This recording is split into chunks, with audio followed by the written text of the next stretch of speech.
Amen. Je vous invite maintenant à prendre la parole dans l'évangile de Luc. Nous allons continuer dans Luc au chapitre 2. C'est une suite, en fait, de ce que nous avons vu la semaine dernière, donc il y a quelques jours. Luc, nous allons lire au chapitre 2, à partir du verset 21 jusqu'au verset 38. Je salue tous ceux qui sont avec nous en présentiel ce matin, que le Seigneur vous bénisse. Je salue aussi nos frères et sœurs qui sont connectés et que la grâce de Dieu soit posée sur vous aussi. Et nous pensons à nos frères et sœurs qui sont en vacances et qui ne sont pas avec nous ce matin. Nous savons que la main de Dieu les accompagne là où ils sont. Et soyez bénis au nom du Seigneur. Vous qui êtes présents, vous qui êtes connectés et vous qui allez avoir le privilège d'écouter et d'entendre cette parole, soit en présentiel, soit à travers le réseau social YouTube.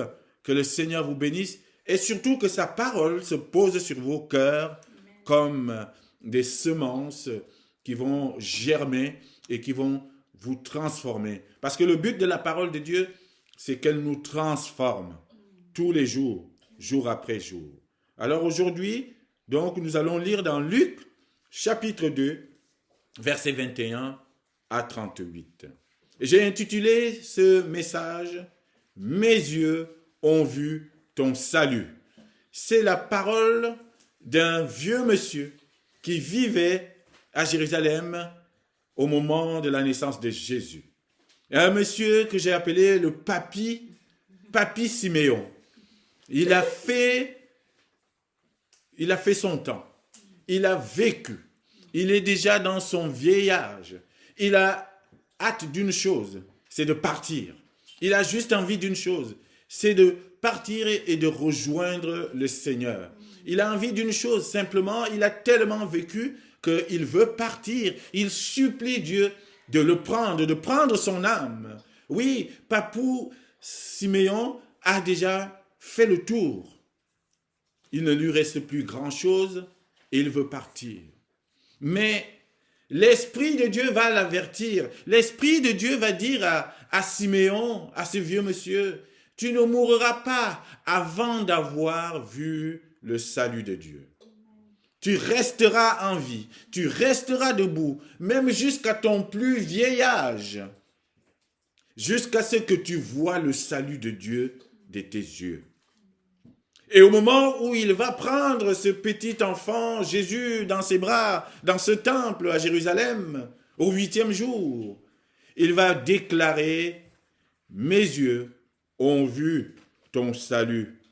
Maintenant, Seigneur, laisse partir ton serviteur. » Quelle belle prière, quelle belle parole et quelle belle manière de partir de ce monde après avoir vu le Christ. Après avoir touché du doigt Jésus-Christ, après avoir porté dans ses bras ce petit enfant et après l'avoir béni. Oh, j'aimerais partir de ce monde dans ces mêmes conditions. Après avoir, accepté forcément Jésus dans mon cœur et dans ma vie. Et après avoir cheminé avec lui. Et je prie que ce soit le cas pour chacun de vous. Ne partez pas de ce monde sans avoir vu Jésus, sans l'avoir touché. Quelle belle manière de partir. Oui, que nos yeux s'ouvrent aussi pour voir le salut de Dieu. Que nos yeux s'ouvrent, et c'est ma prière ce matin à travers ces messages, que nos yeux s'ouvrent pour voir véritablement le salut de Dieu. Et voir le salut de Dieu, c'est voir Jésus. C'est de l'accepter, c'est de l'adopter, c'est de le considérer comme le Seigneur de notre vie. Oui, que nos yeux s'ouvrent, que nos yeux voient le salut de Dieu comme Siméon. Alors lisons ce passage, Luc chapitre 2, à partir du verset 21. Le 8e jour auquel l'enfant devait être circoncis, étant arrivé, on lui donna le nom de Jésus, nom qu'avait indiqué l'ange avant qu'il soit conçu dans le sein de sa mère. Et quand les jours de leur purification furent accomplis, selon la loi de Moïse, Joseph et Marie le portèrent à Jérusalem pour le présenter au Seigneur. Suivant ce qui est écrit dans la loi du Seigneur, tout mâle premier-né sera consacré au Seigneur, et pour offrir en sacrifice 2 tourterelles ou 2 jeunes pigeons, comme cela est prescrit dans la loi du Seigneur. Et voici, il y avait à Jérusalem un homme appelé Siméon. Cet homme était juste et pieux. Il attendait la consolation d'Israël et l'Esprit Saint était sur lui. Il avait été divinement averti par le Saint-Esprit qu'il ne mourrait point avant d'avoir vu le Christ du Seigneur. Il vint au temple, poussé par l'Esprit, et comme les parents apportaient le petit enfant Jésus pour accomplir à son égard ce qu'ordonnait la loi, il le reçut dans ses bras, bénit Dieu et dit, « Maintenant, Seigneur, tu laisses ton serviteur s'en aller en paix, selon ta parole, car mes yeux ont vu ton salut, salut que tu as préparé devant tous les peuples, lumière pour éclairer les nations et gloire d'Israël, ton peuple. » Son père et sa mère étaient dans l'admiration des choses qu'on disait de lui. Siméon les bénit et dit à Marie, sa mère, « Voici, cet enfant est destiné à amener la chute et le relèvement de plusieurs en Israël, et à devenir un signe qui provoquera la contradiction. Et à toi-même, une épée te transpercera l'âme, afin que les pensées de beaucoup de cœurs soient dévoilées. » Il y avait aussi une prophétesse, Anne, fille de Phanuel, de la tribu d'Azer.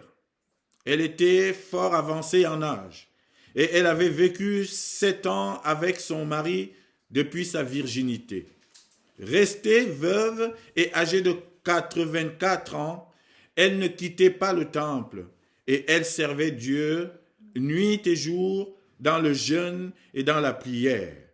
Étant arrivée, elle aussi, à cette même heure, elle louait Dieu et elle parlait de Jésus à tous ceux qui attendaient la délivrance de Jérusalem. Amen. Voilà la parole de ce matin, la parole consacrée, la parole sanctifiée, la parole de Dieu. Mes yeux ont vu ton salut. Et c'est la parole que Siméon prononce après avoir pris l'enfant Jésus dans ses bras.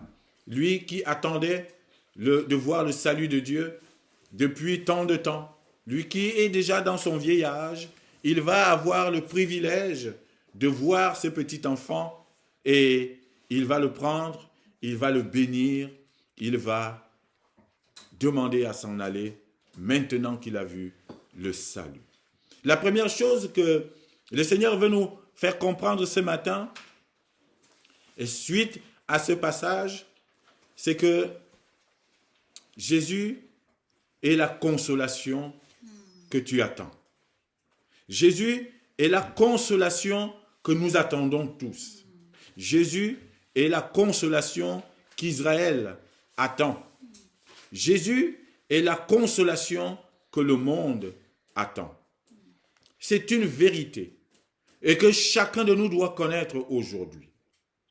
Et quand on parle de consolation, il faut voir en face l'affliction, les afflictions, les épreuves, les douleurs, les difficultés, les obstacles et tout ce que le monde peut connaître comme situation difficile demande consolation. Et la seule personne qui peut apporter cette consolation, c'est le Seigneur Jésus-Christ. Jésus arrive en Israël à un moment donné où Israël est sous la domination romaine. C'est un peuple qui est sous domination. C'est un peuple qui souffre. C'est un peuple qui n'a plus son mot à dire. C'est un peuple qui a besoin, qui est obligé d'aller demander la permission à Rome pour pouvoir prendre certaines décisions. Oui, le peuple de Dieu est sous domination au moment où Jésus arrive. Et Jésus arrive comme le consolateur d'Israël. Il arrive comme le Messie. même si ce peuple ne l'a pas reconnu en tant que tel, même si ce peuple va le rejeter, mais il vient comme le Messie, comme le Sauveur, comme celui qui vient consoler Israël. Et toutes ces choses, Siméon les a vues. Siméon a vécu longtemps. Il a vu le peuple de Dieu se faire dominer par un peuple étranger. Il a vu le peuple de Dieu en déportation. Il a vu le peuple de Dieu à Babylone. Il a vu les souffrances de Jérusalem. Il a vu les épreuves. Il a vu tous ses ennemis qui se levaient contre Jérusalem chaque fois de manière régulière. Siméon a vu tout cela et il se posait la même question que le peuple d'Israël se posait. Jusqu'à quand? Jusqu'à quand ces afflictions? Jusqu'à quand, Éternel, ton peuple continuera-t-il à souffrir? Jusqu'à quand? Qui nous apportera la consolation? Ça, c'est la question que le peuple d'Israël se posait tout le temps. À tel point que beaucoup ont commencé à douter même de la puissance de leur Dieu. Beaucoup ont commencé à tourner le dos à Dieu et à aller vers des dieux du monde et aller vers le Dieu Baal parce qu'ils ne voyaient pas le bout du tunnel. Ils attendaient un Messie. D'ailleurs, certains encore aujourd'hui attendent le Messie parce qu'ils n'ont pas compris quand le Messie est arrivé. Mais ils attendaient la consolation. Et ce que Siméon va dire ici va nous rassurer. Il est de nature à rassurer le peuple d'Israël et le peuple de Dieu. Jésus est la consolation que le peuple attendait. Et Jésus est ta consolation aujourd'hui. Nous aussi, un peu comme ce peuple d'Israël, aujourd'hui, il nous arrive de passer par des afflictions, des situations d'épreuve, des situations de douleur, de maladies difficiles. Et nous recherchons la consolation. Qui ne cherche pas la consolation? Face au deuil, nous voulons être consolés. Face au cœur brisé, nous voulons être consolés. Lorsque nous sommes dans une situation d'épreuve, de douleur, de chagrin, nous avons besoin, nous recherchons la consolation. Et parfois, nous allons vers n'importe qui. Nous cherchons un ami, nous cherchons un mari, nous cherchons une épouse pour nous consoler. Nous cherchons une épaule sur laquelle nous pouvons poser notre tête et dire « console-moi de cette difficulté ». Nous recherchons la consolation. Et parfois, beaucoup recherchent cette consolation et ne la trouvent pas. Je ne sais pas par quelles afflictions tu passes aujourd'hui. Et tu cherches la consolation. Tu cherches à sortir de cette situation. Tu cherches à retrouver la paix. Tu as peut-être un cœur brisé. Tu es peut-être dans la maladie. Tu es peut-être dans une situation de désolation. Et tu veux être consolé, réconforté. Et tu n'as personne autour de toi qui trouve les mots, les paroles pour que tu retrouves le réconfort. Et beaucoup sont comme ça dans le monde, malheureux, traînant leurs douleurs, leurs épreuves, leurs chagrins, n'arrivant pas à s'en sortir. Ils recherchent la consolation. Le Seigneur nous dit ce matin, la consolation que tu cherches, c'est Jésus. C'est vers lui que nous sommes appelés à nous tourner pour être réconfortés. Et c'est ce qui est dit ici. Au verset 25, on nous dit, « Et voici, il y avait à Jérusalem un homme appelé Siméon. Cet homme était juste et pieux. Il attendait quoi? Il attendait la consolation d'Israël. Il attendait la consolation pour ce peuple qui souffrait. Il attendait la consolation. Et beaucoup dans le monde aujourd'hui attendent la consolation. Et souvent, ils ne la trouvent pas. Parce qu'ils n'ont pas trouvé le consolateur. Et notre consolateur, c'est Jésus-Christ. Et notre consolateur, c'est le Saint-Esprit. Notre consolateur, c'est Dieu. C'est en cela que nous trouvons notre consolation. Voici ce qu'Ésaïe va annoncer 7 siècles avant que Jésus n'arrive. Ésaïe 61 au verset 1 et 3, Ésaïe annonçait déjà cette consolation qui arrive. Il est dit, parlant de Jésus, qui allait arriver. L'Esprit du Seigneur, l'Éternel est sur moi, car l'Éternel m'a oint pour porter de bonnes nouvelles aux malheureux. Il m'a envoyé pour guérir ceux qui ont le cœur brisé, pour proclamer aux captifs la liberté et aux prisonniers la délivrance, pour publier une année de grâce de l'Éternel et un jour de vengeance de notre Dieu, pour consoler tous les affligés. Voilà pourquoi Jésus est venu, pour consoler les affligés. Toi, aujourd'hui, tu es affligé, peut-être. Tu passes par une situation difficile. Jésus est venu pour te consoler. Et Jésus est la consolation que tu attends aujourd'hui. Tourne-toi vers lui, accepte-le, accueille-le et tu connaîtras la vraie consolation.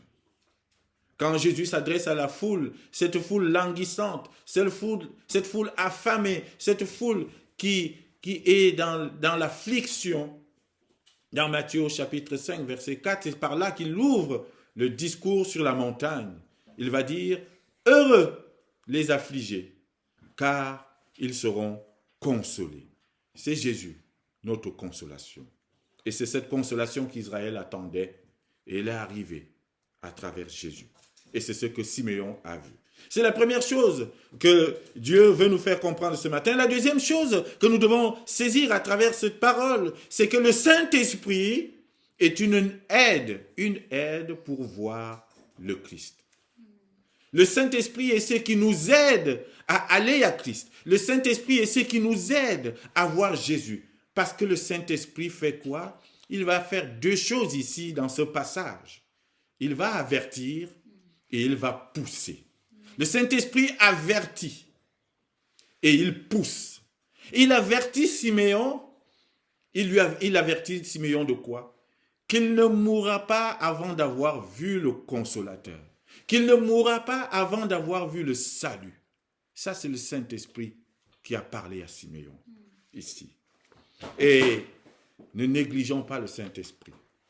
Et voici, il y avait à Jérusalem un homme appelé Siméon. Cet homme était juste et pieux. Il attendait la consolation d'Israël et le Saint-Esprit et l'Esprit Saint était sur lui.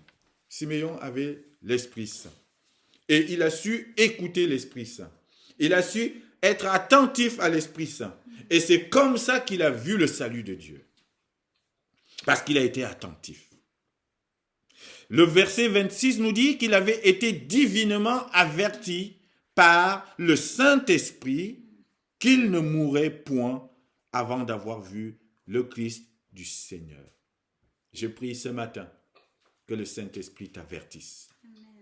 Je prie ce matin que le Saint-Esprit te dise des choses, te révèle des choses, te dise ce qui va t'arriver. Et généralement, quand le Saint-Esprit avertit, c'est dans le bon sens. C'est pour te préserver. C'est pour te prémunir. C'est pour t'éviter des situations difficiles. Le Saint-Esprit est là pour avertir les enfants de Dieu. Afin qu'ils ne tombent pas dans les pièges de l'adversaire. Afin qu'ils ne tombent pas dans les obstacles que l'adversaire pose. Le Saint-Esprit, c'est notre guide. C'est notre GPS. C'est lui qui nous évite de tomber. Alors écoutons-le, parce que souvent, il est étouffé par d'autres choses. Il est étouffé par les choses du monde. Il est étouffé par les perturbations autour de nous. Il est étouffé par les bruits autour de nous. Il est étouffé par des situations qui nous envahissent. Et on a du mal à l'entendre. Et parfois, on a du mal à comprendre ce qu'il veut nous dire. Apprenons à écouter le Saint-Esprit. Il est d'une aide incroyable. Et c'est lui qui nous avertit. Il a averti Siméon qu'il restera en vie jusqu'à voir Jésus. C'est la première chose qu'il fait. Il avertit. Et la deuxième chose que le Saint-Esprit fait ici, c'est qu'il pousse. L'apôtre Pierre va dire, c'est poussé par l'Esprit que les hommes ont parlé de la part de Dieu. Et le Saint-Esprit fait quoi ici à Siméon? Il pousse Siméon à aller au temple. Pas n'importe quel moment. Ce jour-là, le jour où Joseph et Marie devaient amener Jésus dans le temple pour la présentation de l'enfant, parce que c'était ça la tradition. Au 8e jour, il fallait amener l'enfant au temple avec 2 pigeons ou 2 tourterelles. certains, ceux qui étaient riches, amenaient des brebis comme sacrifice pour présenter l'enfant au Seigneur. Et c'est ce qui arrive ici. Nous sommes au 8e jour de la naissance de Jésus. Et comme la tradition le voulait, Joseph et Marie vont aller au temple à Jérusalem pour présenter cet enfant à Jésus.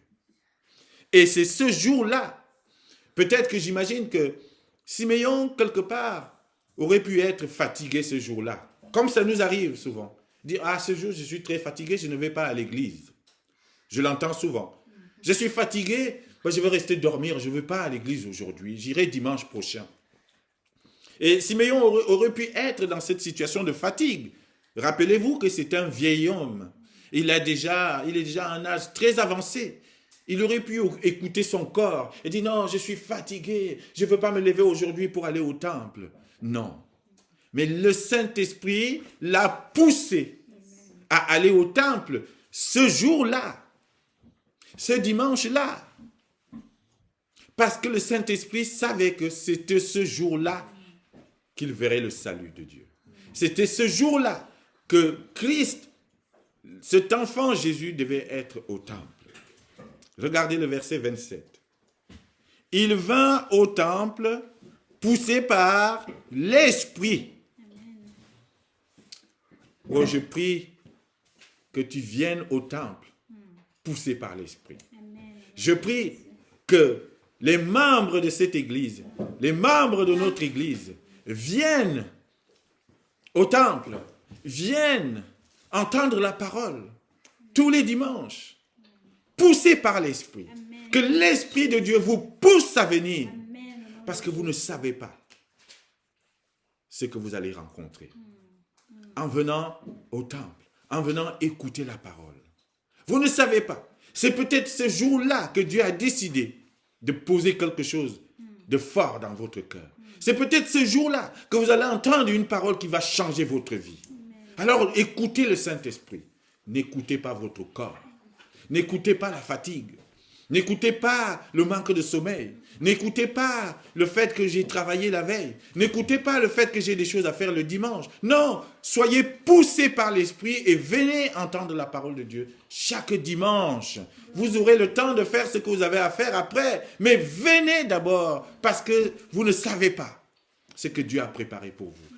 Beaucoup de gens sont passés à côté du salut parce qu'ils ont écouté leur corps plutôt que d'écouter le Saint-Esprit. Beaucoup de gens ont loupé beaucoup de choses spirituelles, des bénédictions que Dieu a prévues pour eux, mais parce qu'ils sont passés à côté du bon moment. Ils n'ont pas écouté le Saint-Esprit. Bien-aimés en Christ, je vous le dis ce matin, apprenons à écouter le Saint-Esprit.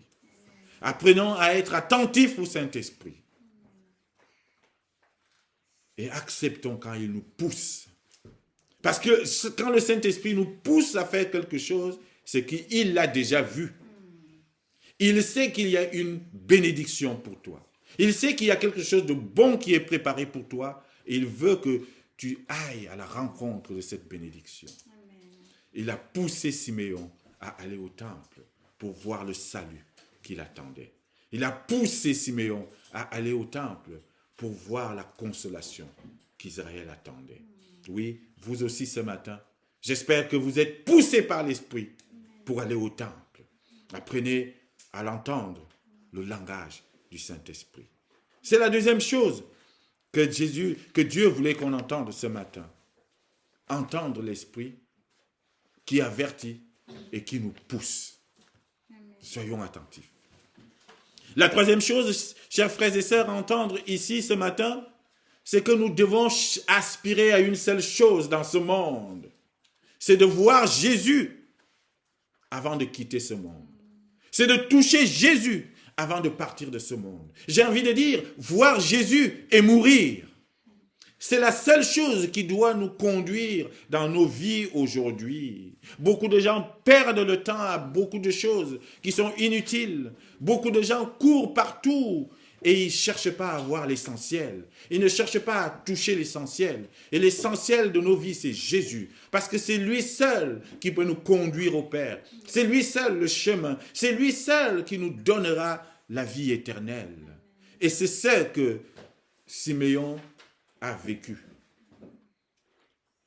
Il a vécu toute sa vie avec cette pensée dans sa tête, avec cet objectif dans sa tête. Cet objectif qui lui avait été donné par le Saint-Esprit. Toute sa vie, ce vieil homme est resté accroché à la vie pour voir Jésus avant de mourir. Je vous dis ce matin, chers frères et sœurs, faites tout pour ne pas quitter ce monde avant d'avoir vu Jésus. Ne partez pas de ce monde avant d'avoir touché Jésus. Et toucher Jésus pour nous aujourd'hui, parce qu'il n'est pas là physiquement, vous allez me dire, c'est de l'accepter. C'est de le reconnaître comme votre Seigneur. C'est de vous convertir. C'est de vous baptiser pour ceux qui ne le sont pas encore. C'est de choisir de prendre et de marcher avec Jésus pendant que nous vivons encore sur cette terre. C'est cela, voir Jésus. Ne mourrez pas avant d'avoir fait ce choix, le choix de Jésus. Parce que il risque d'être trop tard. Oh, combien de personnes sont mortes, combien de personnes sont parties de ce monde sans reconnaître Jésus comme leur Seigneur. Et c'est dommage, parce que ces personnes-là, on ne sait pas où ils vont.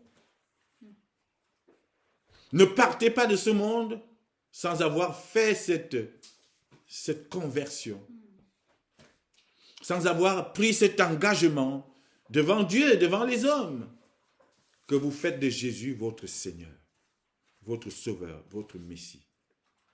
Et alors, au moment où vous partirez tranquille, le cœur en paix, sachant où vous allez, sachant que vous allez au Père, parce que vous avez posé et mis votre foi en Jésus-Christ.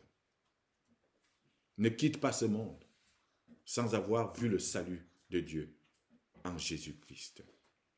Et c'est un appel que je vous lance, à vous qui hésitez encore. Il est temps de voir Jésus.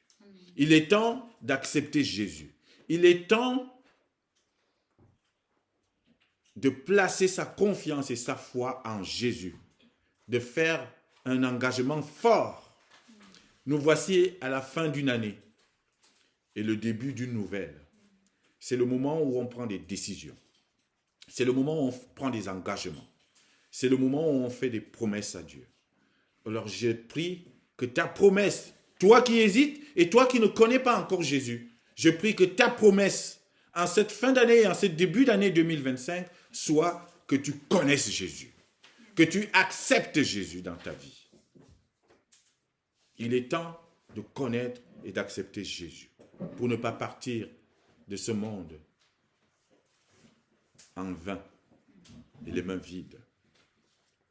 C'est la troisième vérité ce matin. La quatrième chose, c'est de nous dire ici que Jésus, quand on le choisit, on choisit le relèvement. On choisit de relever la tête. On choisit celui qui va nous remettre debout. On choisit celui qui va nous réconforter.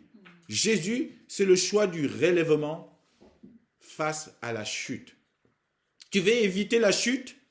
Tu veux éviter de tomber? Tu veux éviter le gouffre? Alors choisis Jésus.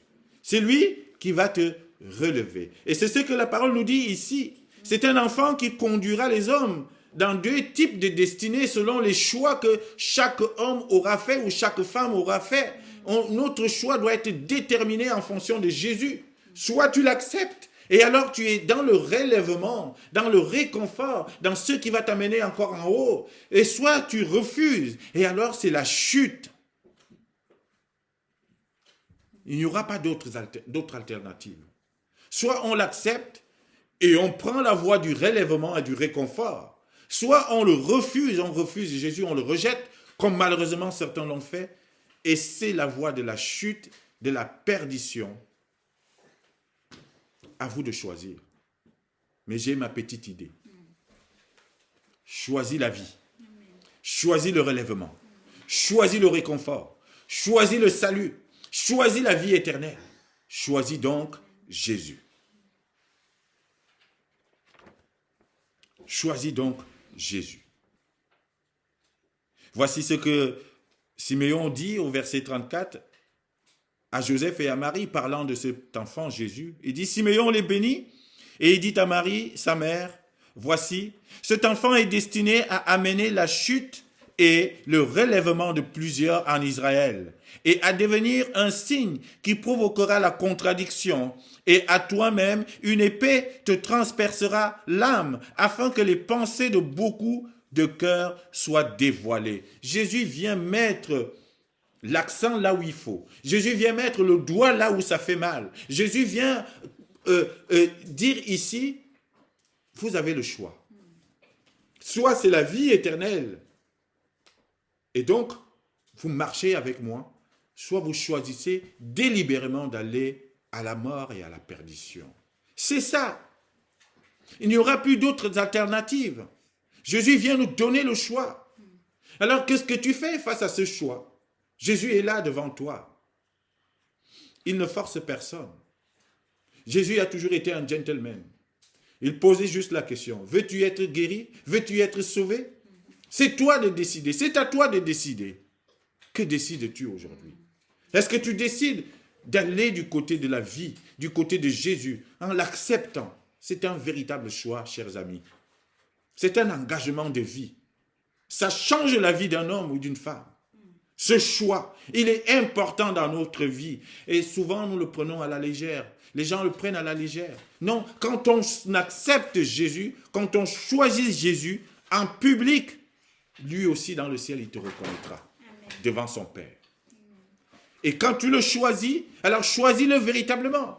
Choisis de marcher avec lui, fidèlement. Choisis-le. Et il te conduira à la vie éternelle. Soyez-en sûrs. Le relèvement ou la chute. Moi, j'ai fait mon choix. Je choisis Jésus. Je choisis le relèvement. Je choisis le réconfort. Je choisis le chemin. Je choisis la vie. Beaucoup en Israël l'ont rejeté. Et ils en sont mordus les doigts. Beaucoup l'ont rejeté. Et beaucoup encore le rejettent aujourd'hui. Beaucoup ne le connaissent pas et c'est bien dommage. Et c'est là notre mission en tant qu'Église de proclamer ce message.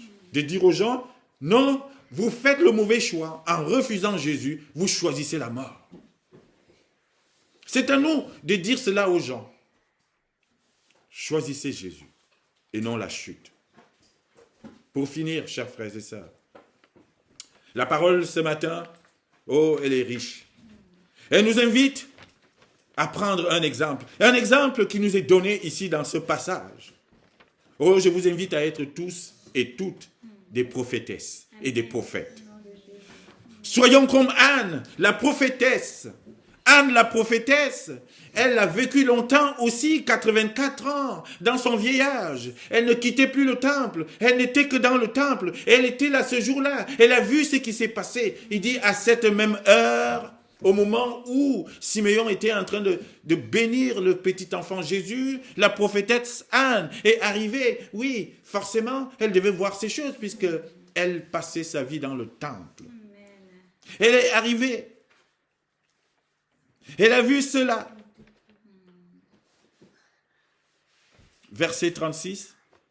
Il y avait aussi une prophétesse, Anne. Et souvent, quand la parole de Dieu se pose sur une personne, nous parle d'une personne, c'est que veut tirer notre attention. Pourquoi elle nous parle de la prophétesse Anne? On parle de Simon, et après on nous parle de Siméon, et après on nous parle de la prophétesse Anne. Fille de Phanuel, de la tribu d'Azer. Elle était fort avancée en âge, et elle avait vécu 7 ans avec son mari depuis sa virginité. Restée veuve, elle était veuve. Et âgée de 84 ans, elle ne quittait pas le temple et elle servait Dieu nuit et jour. Quel bel exemple. Elle ne quittait pas le temple et elle servait Dieu nuit et jour. Elle n'avait plus son mari. Elle était veuve. Elle était âgée. Elle aurait pu se mettre dans dans les lamentations. Elle aurait pu passer tout le reste de sa vie à pleurnicher et à pleurer sur son sort en disant « Seigneur, tu as vu, je suis veuve, je suis âgée, je suis malheureuse. » Elle aurait pu faire comme beaucoup le font, demeurer dans les pleurs. Non, Anne n'a pas choisi cela. Anne a dit « Maintenant que je n'ai plus de mari, je veux vivre dans le temple. Mon époux maintenant c'est le temple. Et je veux rester dans le temple. Et je veux servir mon Dieu nuit et jour. » Et elle a été bénie pour cela, cette prophétesse. Elle était dans le jeûne et dans la prière, nuit et jour, servant Dieu dans le temple. Et étant arrivée, elle aussi, à cette même heure, le rendez-vous des serviteurs de Dieu. Le rendez-vous divin. Vous voyez comment l'Esprit Saint réunit les hommes de Dieu et les femmes de Dieu? La prophétesse Anne vient retrouver le vieux Siméon, serviteur de Dieu. Et la servante de Dieu se retrouve autour de qui? Autour de Jésus. Le rendez-vous divin. Elle arrive aussi à cette même heure. Elle faisait quoi? Elle louait Dieu et elle parlait de Jésus à tous ceux qui attendaient la délivrance de Jérusalem. Parle de Jésus à ceux qui attendent la délivrance. Beaucoup de gens sont captifs aujourd'hui dans le monde. Beaucoup de gens autour de nous sont dans les liens et ne le savent même pas. Ils sont dans les liens du péché, dans les liens de la colère, dans les liens de la débauche, dans les liens des abominations. Vous ne pouvez pas imaginer le type de péché qui tient les gens captifs encore aujourd'hui. Et on le voit dans les informations tous les jours. Quand ça explose, on se dit, Seigneur, est-ce que ce genre de choses peut encore exister aujourd'hui? Oui, les gens sont captifs. Et c'est à nous de leur parler de Jésus. C'est à nous de leur parler de celui qui peut les délivrer. Seul Jésus peut te délivrer de ce péché dont tu n'arrives pas à te défaire. Seul Jésus, et il est venu pour cela, pour libérer les captifs, pour donner la liberté aux prisonniers. Prisonnier du péché, Jésus vient te libérer. C'est lui la délivrance. Et c'est à nous de parler de ça aux gens. Beaucoup de gens attendent la délivrance et ne la trouvent pas. Beaucoup de gens pleurent et disent, et quand on les voit, quand on finit par l'arrêter, on l'amène en justice, ils disent, ça fait longtemps que je lutte. Je lutte avec ce péché. Je ne sais pas comment m'en délivrer. On l'a envoyé chez les psychologues, ça ne marche pas. On l'a envoyé chez les thérapeutes, ça ne marche pas. On l'a envoyé chez les psychiatres, ça ne marche pas. Il est là, il est tenu par ce péché et il finit par commettre l'irréparable. Et on s'est dit, comment on a fait? Parle-leur de Jésus. Parle-lui de Jésus. C'est lui seul qui peut délivrer de cela. Et c'est ce que Anne, la prophétesse, faisait. Il parlait à tous ceux qui l'entendaient, il leur parlait de la délivrance de Jérusalem. C'est à nous de parler de Jésus à ceux qui attendent la délivrance. Autour de toi, tu ne le sais peut-être pas, beaucoup attendent la délivrance. Ton frère attend la délivrance, tu ne le sais pas. Ta sœur attend la délivrance. Oh, ton collègue au travail attend la délivrance. Mais il ne sait pas comment faire pour être délivré de cette situation. Mais c'est à toi de lui parler, de celui qui est la délivrance, Jésus-Christ. Et c'est pour cela qu'il est venu aussi. Alors que le Seigneur nous aide, et c'est ce que nous voulons faire, à travers ces événements du 26 janvier, et je reviens toujours dessus, parce que c'est très important, et du 2 février, et du 20 juillet, c'est de parler de Jésus aux gens, de parler de Jésus à ceux qui attendent la délivrance. Qu'ils viennent à lui et qu'ils soient délivrés de leur malheur, de leur péché, de leurs ténèbres. Que le Seigneur nous aide à être comme Siméon, à être comme Anne, à être des serviteurs. Alors nous serons au rendez-vous divin. Amen.